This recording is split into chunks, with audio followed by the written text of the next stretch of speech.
देखिए, कभी कभार रेस में आगे निकलने के लिए अगर एक कदम या दो कदम पीछे लेना पड़ जाए तो मेरा ख्याल है इसमें कोई मसला नहीं होना चाहिए। अगर एक कहावत है कि यू आर नेवर लेट, कभी भी आप लेट नहीं होते। देखिए, जब आप मेहनत करना शुरू कर दें वहीं से आपकी कामयाबी शुरू हो जाती है।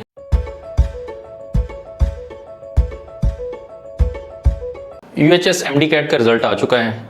जिन लोगों के तो 91% एग्रीगेट बन रहा है या इससे ज़्यादा बन रहा है वो तो सेफ जोन के अंदर है, लेकिन जिनका एग्रीगेट 91 से कम बन रहा है, अब वो कोई नालायक स्टूडेंट नहीं है, ये नहीं कि उनके अंदर ये कैलिबर नहीं था। बहरहाल कुछ परसेंटेज से अगर वो रह जाते हैं तो फिर इनको क्या करना चाहिए। देखिए, मैं आपके सामने एक रियलिटी बेस्ड और एक प्योर एडवाइस आपको दूंगा और एक अच्छा मशवरा आपको दे रहा हूँ। बाकी आपने उस पर अमल करना है, मज़ीद उसको सोच लेना है एक दफ़ा। लेकिन मेरे को पिछले 15-16 साल एक्सपीरियंस में मैंने डिफरेंट स्टूडेंट्स को देखा है, रिपीटर्स को देखा है, एक दफ़ा रिपीट किया, दो दफ़ा रिपीट किया, तीसरी दफ़ा रिपीट किया। तो इन तमाम चीज़ों के एनालिसिस बेस में चीज़ें आपसे डिस्कस करूँगा और उसके बाद फिर आपने डिसीजन लेना है। तो जो तो सेफ जोन के अंदर है, 91% से अबव हैं, वो तो साफ ज़रा वेट करेंगे और अपने एडमिशन का अगर सिक्योर हो जाता है तो वेल एंड गुड। अब जो कम हैं उनमें दो तरह के स्टूडेंट्स होंगे। एक तो ये कि आपके एमडी कैट में मार्क्स तो अच्छे आ गए लेकिन आपकी डेफिशिएंसी एफएससी के अंदर थी। अब दूसरे जिन्होंने एमडी कैट में अच्छा परफॉर्म नहीं किया लेकिन एफएससी के अंदर उनके अच्छे नंबर थे। देखिए, कभी कभार रेस में आगे निकलने के लिए अगर एक कदम या दो कदम पीछे लेना पड़ जाए तो मेरा ख्याल है इसमें कोई मसला नहीं होना चाहिए। अगर आप उसको डिटर्मिन्ड हैं, कंसिस्टेंट हैं कि हाँ जी मैंने ये करना है, तो मेरा ये ख्याल है कि आप ये देखें कि आप इन दोनों में से किस कैटेगरी के अंदर फॉल कर रहे हैं। देखिए, अगर तो आपकी एफएससी के अंदर डेफिशिएंसी है तो पंजाब बोर्ड्स के जो न्यू पॉलिसी है उसके मुताबिक आप किसी भी एक सब्जेक्ट को, चाहे वो पार्ट 1 का है, पार्ट 2 का है, उसको इम्प्रूव कर सकते हैं। तो आप देखें डेफिशिएंसी कहाँ पे है। क्या आपके उर्दू में नंबर कम है, क्या आपके इंग्लिश में नंबर कम है, या आप देखें कि कहाँ से आप 20 से 25-30 नंबर इम्प्रूव कर सकते हैं। तो आप आफ्टर 90 डेज़ यानी कि अभी 2 या 2.5 महीनों के अंदर सप्लीमेंट्री एग्ज़ाम आएगा, आप लाजमी उसके अंदर प्रिपेयर्ड हो और आपको सबसे पहले उस डेफिशिएंसी को इम्प्रूव करना है। अगर आप उस डेफिशिएंसी को इम्प्रूव कर गए तो वहीं से आपका पैशन पता चल जाएगा कि यस यू आर डिटर्मिन्ड, कि आपका जो एम ऑब्जेक्टिव है आप उसको अचीव करने के लिए आप सेल्फ बिलीफ है आपके अंदर। तो फिर नेक्स्ट ईयर जो एमडी कैट आएगा 2024 को बहुत दूर नहीं है, अभी एडमिशन प्रोसेस स्टार्ट होना है। जो लोग सेलेक्ट हो जाएंगे और उन्होंने भी 6-8 महीने उनका ये प्रोसेस चलना है और उसके बाद आप देखेंगे आप फिर से एग्ज़ाम के करीब होंगे।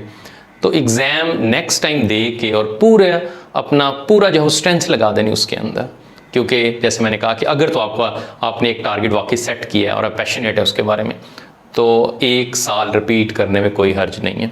अपनी डेफिशिएंसी भी इम्प्रूव कर लें और नेक्स्ट टाइम एमडी कैट को भी इम्प्रूव करें और रिपीट करें और आप देखेंगे 1 साल जो आपका लगा है वो आपको पता भी नहीं चला अगर आप अपना गोल जो है वो हासिल कर लेते हैं। तो मैं कभी भी आपको ये मशवरा नहीं दूंगा कि आप फ़ौरन प्राइवेट मेडिकल कॉलेज की तरफ जाएं या आप रशिया चाइना की तरफ जाएं। मैं इस हक़ में नहीं हूँ, ये कोई बहुत अच्छी ऑप्शन नहीं है।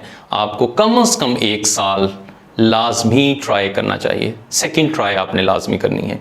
और उसके लिए देखें, बहुत से लोग बहुत सी बातें करेंगे, आपको मुख्तलिफ मशवरे देंगे। कुछ लोग मैंने देखा है कि वो अपनी कमीशन के लिए फ़ौरन कहते हैं कि जी आप रशिया चले जाएं, चाइना चले जाएं, तो ये कोई बहुत अच्छी ऑप्शन अब के सिनेरियो में ये नहीं रही।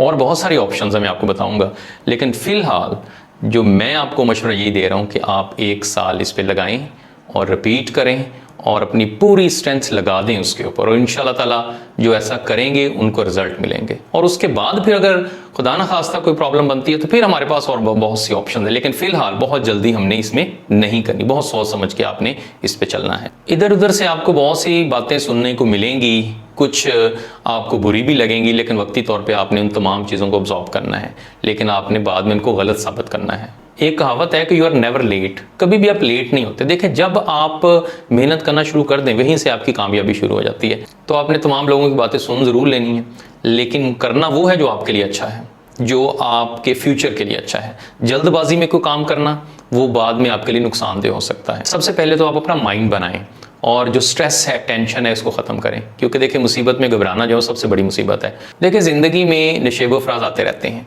और अगर आप उसको पूरी तरह से फेस करने का अगर आप में हौसला है तो आप उनसे चीज़ों को सीखते भी हैं और आप और ज़्यादा स्ट्रॉन्ग हो जाते हैं। तो इसलिए आपने स्ट्रेस बिल्कुल नहीं लेना, अपने आप को प्लान करें, अपना एक टाइम टेबल बनाएं और बड़े ही ईजी वे में इसको फॉलो करते जाएं, और आप ये देखेंगे कि टाइम गुजरते पता नहीं चलेगा और इंशाल्लाह ताला आप देखेंगे कि आप कामयाब होंगे। तो इस वजह से अभी जो लास्ट में अगेन ये कह रहा हूँ कि फ़िलहाल वक्ती तौर पे no private college, no Russia, no China, just go for a repeat.